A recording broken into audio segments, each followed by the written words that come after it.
नमस्कार दोस्तों। और क्या हाल है? तो मैं ऑफिस से आने के बाद काफ़ी देर से मैं कोशिश कर रहा था। लगभग आधा घंटे से ऊपर हुआ। लेकिन कुछ इशू आ रहा था लाइव स्ट्रीमिंग में जाके वो बस राउंड राउंड घूम रहा था। तो फाइनल लाइव स्ट्रीमिंग स्टार्ट ही नहीं हो रहा था। मैंने कई बार मैसेज भी किया कि कोई विजुअल या ऑडियो कुछ आ रहा है या नहीं। लेकिन शायद वो पहुंच नहीं पाया।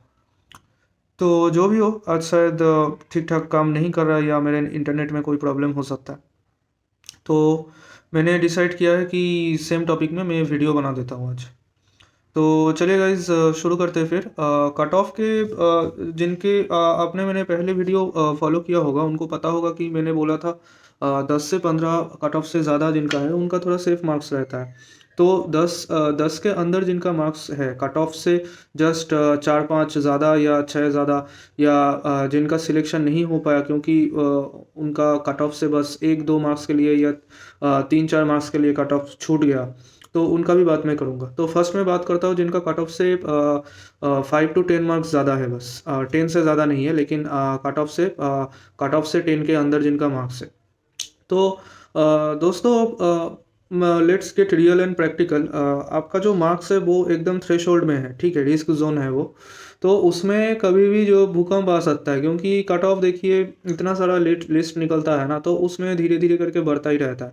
इसीलिए मैं 10 मार्क्स का मार्जिन हमेशा मिनिमम रखने के लिए बोलता हूँ। लेकिन जैसे कि आपका 10 कट ऑफ से 10 के अंदर है, तो आप रिस्क जोन में हैं, तो आप साइड बाय साइड स्किल का प्रिपरेशन आप कंटिन्यू रखिए। क्योंकि देखिए मैं हमेशा बोलता हूँ कि स्किल कोई सीजनल चीज़ नहीं है कि कभी बरसात है, कभी ठंड है, सर्दी है, कभी धूप में है, धूप है। तो इस टाइप का नहीं है। स्किल जो है वो परमानेंट होना चाहिए आपके जीवन में, आपके लाइफ में। उसको आपको हर रोज़ या हर रोज़ 1 घंटा भी हो या आधा घंटा हो, आपको प्रैक्टिस करना चाहिए। तभी जाके स्किल आपका मजबूत चट्टान की तरह बनेगा। आप उसमें कॉन्फिडेंस गेन कर पाओगे, आपका जो है ज्ञान का जो डेप्थ है में बढ़ेगा। तो ये सब चीज़ बहुत ज़्यादा इंपॉर्टेंट है स्किल के लिए, क्योंकि हॉल में जाके बहुत लोग जो है 100, 120, 130 वाले भी ठंडा पड़ जाते हैं, उनका भी हाथ कांपने लगता है। तो इसीलिए मैं बार बार इंसिस्ट करता हूँ कि स्किल लाइफ टाइम चीज़ है, इसको आप मेंटेन कीजिए और परस्यू करते रहिए, इसको छोड़ना नहीं है। तो जिनका कट ऑफ से जस्ट थोड़ा ज़्यादा है, 5 से 10 में ज़्यादा है, तो वो स्किल अपना जैसे कार्यक्रम है, आप स्किल का कार्यक्रम जारी रखिए। उसके साइड बाय साइड आप दूसरे एग्ज़ाम का चाहे वो ईएसआई का हो, चाहे वो नवोदय विद्यालय का हो, या जो भी नया नया निकल रहा है, बहुत लोगों का स्टेट का भी निकल रहा है, तो उसका साइड बाय साइड आप प्रिपरेशन जारी रखिए। उसमें आपको थोड़ा टाइम मैनेजमेंट करना पड़ेगा। स्किल जैसे मैंने बोला कि हर रोज़ अगर आप 1 घंटा स्किल करोगे, आप अगर 10-11 घंटा पढ़ाई में दे रहे हो, तो 1 घंटा आप स्किल कीजिए। उसमें तो आप आराम से 1 घंटा दे ही सकते हो, उसमें कोई प्रॉब्लम होना नहीं चाहिए। बाकी आप अगर 7-8 घंटे दे पाते हो, अगर आप जॉब करते हो, तो 6 घंटा तो आपको देना ही पड़ेगा पढ़ाई में। तो 1 घंटा आप स्किल को दे ही सकते हो, या आधा घंटा आप स्किल को दो। बाकी टाइम आप पढ़ाई में दो। रीजनिंग है, जीके है, इंग्लिश है, बहुत कुछ पढ़ाई करने के लिए है, तो उसमें बाकी टाइम आप दो। तो ऐसे करके आपको टाइम मैनेजमेंट जो है हमेशा आपको खुद ही करना है। बहुत लोग मुझे मैसेज करते हैं कि थोड़ा रूटीन बना दीजिए, कैसे आपने पढ़ा था वो रूटीन दे दीजिए। देखिए, बता तो मैं सकता हूँ, मुझे कोई प्रॉब्लम नहीं है, मैं बता दूंगा, लेकिन हर आदमी का रूटीन इंडिविजुअली अलग अलग होता है। आपका जो रूटीन होगा वो आपके लिए परफेक्ट होगा, मेरा जो रूटीन है वो मेरे लिए परफेक्ट है। हर आदमी का रूटीन उसके जो स्ट्रेंथ है, वीकनेस है, उसके जो रिक्वायरमेंट्स है, उसके जो टाइमिंग का जो शेड्यूल्स है, जो जिस जो जो काम वो सारा दिन में करता है, उस हिसाब से उसका बनता है रूटीन, ठीक है। तो आप हमेशा कोशिश करनी चाहिए कि खुद का रूटीन आप खुद बनाओ। मैं आपको टिप्स दे सकता हूँ कि कैसे बनाना है, क्या क्या चीज़ करना है, कौन सा चीज़ को पढ़ना है, कहाँ फोकस रखना है, ये मैं आपको बता सकता हूँ। लेकिन शेड्यूल जो है वो तो आपको बनाना पड़ेगा ना। आप अगर वो खुद से नहीं बनाओगे तो आपका मन भी नहीं करेगा खुद से फॉलो करने का, कोई मतलब नहीं बनता है। दूसरों का बना हुआ चीज़ आप क्यों फॉलो करोगे? आप खुद से कुछ चीज़ बनाओगे, खुद से चार्ट बनाओगे, खुद से अपने हाथ से लिखोगे उसको, तभी जाके आप दिल से उसको फॉलो कर पाओगे, ठीक है। ये हो गया आपका शेड्यूल का बात। और जो मैंने बोला कि कट ऑफ से 10 मार्क्स के अंदर, कट ऑफ +10, इस सेक्शन में जो जो कैंडिडेट्स हैं उनको मैंने बोल दिया कि आप जो है स्किल की तैयारी जारी रखो। उसके साथ साथ साइड बाय साइड आप दूसरे एग्ज़ाम का भी प्रिपरेशन कंटिन्यू रखो। क्योंकि और कोई रास्ता नहीं है। आज के दिन में आप देख पा रहे हो कंपटीशन कितना ज़्यादा है। कंपटीशन हर साल बहुत बढ़ रहा है। By leaps and bounds it is increasing every year. So it is better, और ये प्रैक्टिकल भी है। जिसके पास कोई जॉब नहीं है उनके लिए मैं बोल रहा हूँ कि आप और भी साइड बाय साइड बाकी एग्ज़ाम का आप प्रिपरेशन जारी रखो। लेकिन शॉर्ट हैंड जो है, स्टेनोग्राफी जो है, उसको मत छोड़ो। क्योंकि उसको आप छोड़ दोगे तो ये चीज़ एक बार छोड़ने से ना छूट जाता है, ठीक है। ये वो नहीं है, प्यार मोहब्बत नहीं है कि छोड़ने से नहीं छूटता है। ये एक बार छोड़ने से छूट जाएगा, फिर से इसको लाने में आपको बहुत परेशानी हो जाएगा, बहुत दिक्कत हो जाएगा। तो तभी मैं बोल रहा हूँ आप इसको कंटिन्यू रखो और उसके साथ साथ अदर्स प्रिपरेशन लो। अब मैं आ जाता हूँ पॉइंट नंबर 2। पॉइंट नंबर 2 नहीं, पॉइंट 1 का ही सेक्शन 2 में मैं आता हूँ, जो मैं बोल रहा था कि जिनका कट ऑफ बस 1-2 मार्क्स के लिए नहीं क्लियर हो पाया। तो मैं उनको बताना चाहता हूँ, आपको ये सोचना है अभी कि आपकी प्रिपरेशन में क्या खामियाँ, क्या गलती आपकी थी कि आपसे कट ऑफ नहीं क्लियर हो पाया।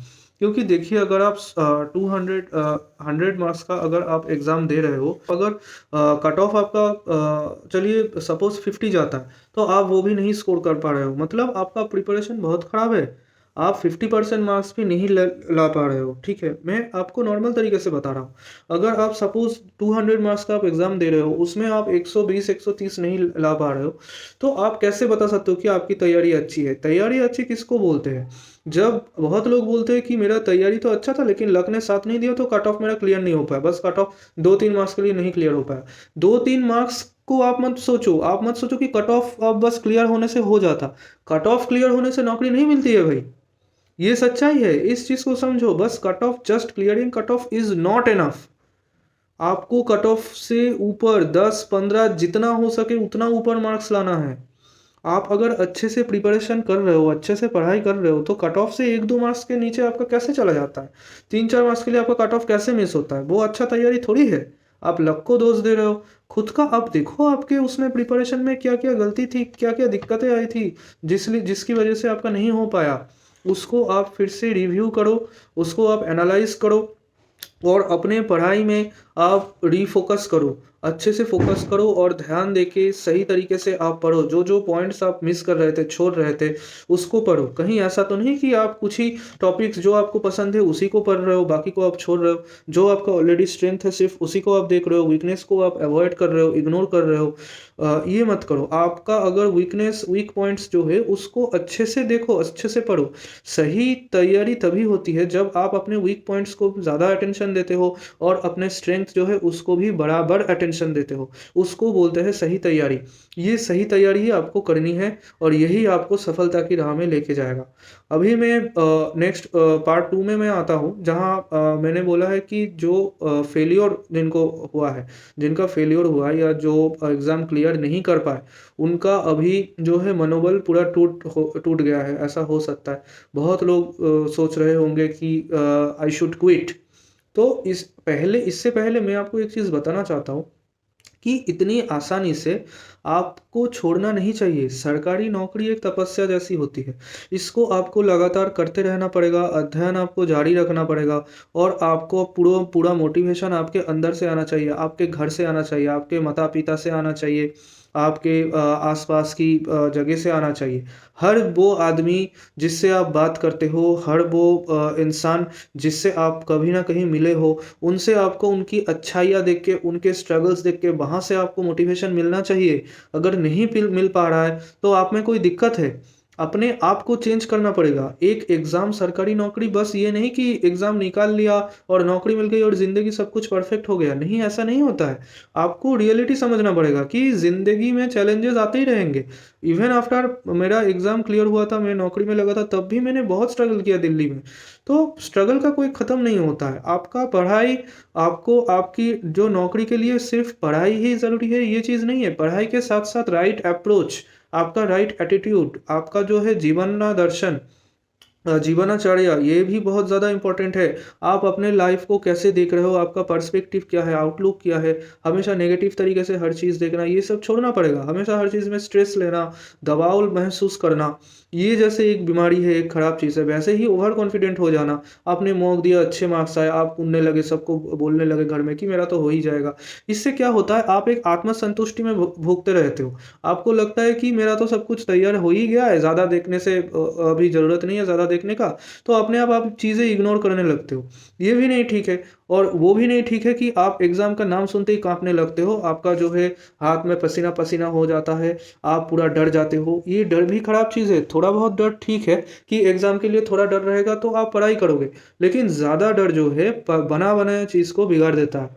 तो आपको जो है एक बैलेंस्ड अप्रोच रखना पड़ेगा। और जिनका फेलियर हुआ है उनको मैं बोल रहा हूँ कि उनको मैं एक स्टोरी बताना चाहता हूँ। एक माउंटेन एवरेस्ट में जिन्होंने पहली चढ़ाई की थी, एडमंड हिलारी। तो एडमंड हिलारी ने उनसे जब पूछा गया था कि आपने ये जय कैसे किया एवरेस्ट को, तो उन्होंने बोला कि मैंने एवरेस्ट को नहीं, मैंने खुद पे जीत हासिल की है। तो एवरेस्ट में जीत तो आप बाद में हासिल करोगे, पहले आपको खुद के ऊपर जीत हासिल करनी पड़ेगी। और उसके लिए आपको ये सोचना पड़ेगा कि हर असफल चीज़ के पीछे एक सफलता की शुरुआत होती है। अगर दिन में आप अंधेरा देखो, इसका मतलब ये नहीं कि सूरज नहीं है। सूरज है, लेकिन वो बादलों के पीछे है। जैसे ही बादल हट जाएगा, सूरज फिर से दिखेगा और चारों तरफ चमकेगा और सब कुछ फिर से पॉजिटिव हो जाएगा, सही हो जाएगा। तो आपको जो है बस उस बादल को हटाना है, इस स्ट्रेस का, नेगेटिविटी का। हाँ, ये सब चीज़ का बादल जैसे आप हटाओगे तो आप में पॉजिटिविटी आ जाएगी, आप में कॉन्फिडेंस आएगा, आप अच्छे से पढ़ाई कर पाओगे और ऐसा लगेगा कि जो पढ़ाई कर रहे हो वो बस दिखावा नहीं है, वो सही में रियलिटी में आप उसके लिए हार्ड वर्क कर रहे हो, स्मार्ट वर्क कर रहे हो और पढ़ाई कर रहे हो और एग्ज़ाम हॉल में जाके उसका सही से आप उसको यूटिलाइज़ कर पाओगे। तो मैं यही बताना चाहता हूँ कि आप अपना कोशिश को छोड़िए मत और बिल्कुल लगे रहिए। अगले साल के लिए और अच्छे से मेहनत कीजिए। जो आपका ड्रॉबैक्स हुआ है पिछले साल, उसको आप जो है करेक्ट कीजिए, करेक्शन कीजिए, वो आपको खुद ही करना पड़ेगा। अपना प्रिपरेशन स्ट्रैटेजी चेंज कीजिए और नया स्ट्रैटेजी बना के एक पूरा कॉम्प्रिहेंसिव वे में जो आपका स्ट्रेंथ है, जो आपका वीकनेस है, सभी में सेम अटेंशन देके अच्छे से तैयारी कीजिए। बिल्कुल निकलेगा। एग्ज़ाम तो इंसान के लिए ही ये बना हुआ है। हर साल जितने लोग एग्ज़ाम को निकाल रहे हैं वो हर सभी इंसान ही हैं। वो अपने इंसानी क्षमता से एग्ज़ाम को निकाल पा रहे हैं, तो आप भी निकाल पाओगे। आप ये हमेशा ये मत सोचो, हमेशा लक में या भाग्य में या ये सब चीज़ में, डेस्टिनी में आप अपना ब्लेम नहीं शिफ्ट कर सकते। आप खुद भी रिस्पॉन्सिबल हो, खुद भी ज़िम्मेदार हो। आपने एग्ज़ाम से पहले बहुत बार जो है, आप अगर सोच के देखो, आपने पढ़ाई नहीं की होगी, आपने सही से इसको सीरियसली नहीं लिया होगा, है ना? आपके अंदर बहुत सारी खामियाँ होगी, वो आप पॉइंट आउट करो, उसको आप पहचानो और उसमें सुधार करो। अपने अपने आप को चेंज करोगे तभी तो नौकरी भी मिल पाएगी ना। आप अगर आपका जॉब का स्टेटस चेंज करना चाहते हो तो खुद का स्टेटस भी तो चेंज करना पड़ेगा। पढ़ाई में उसमें ज़्यादा मन देना पड़ेगा। दूसरे चीज़ों में जो डिस्ट्रैक्शन का कारण है, वहाँ से आपको धीरे-धीरे करके निकलना पड़ेगा। फ़ेसबुक से, इंस्टा से, ये सब धीरे-धीरे करके आपको अवॉइड करना पड़ेगा, क्योंकि आप अभी एक परीक्षार्थी हैं, आप अभी एक विद्यार्थी हैं, आप एक एग्ज़ाम के लिए, आपके अंदर एक मोटिवेशन होना चाहिए, आप एक पर्टिकुलर चीज़ पे फ़ोकस करके आगे बढ़ रहे हो, तो उसमें कोई डिस्ट्रैक्शन या कोई दूसरा चीज़ नहीं आना चाहिए। सिर्फ़ उस आपके लक्ष्य और आपके बीच कोई नहीं रहेगा। आप एकाग्र चित्त में सिर्फ़ आपके लक्ष्य में फ़ोकस करोगे और उसी लेवल में, उसी सीरियसनेस के साथ पढ़ाई करोगे। Okay guys? तो चलिए, आप पढ़ते रहिए और पॉज़िटिव रहिए और कोई दिक्कत हो तो बिल्कुल आप मुझे हमेशा जुड़ सकते हैं मेरे साथ। मेरा कमेंट सेक्शन खुला हुआ है, यहाँ आप कमेंट कर सकते हैं और मेरा ईमेल आईडी भी डिस्क्रिप्शन में मैं दे दूँगा। वहीं से भी आप जुड़ सकते हैं। Okay guys, thank you, take care, bye.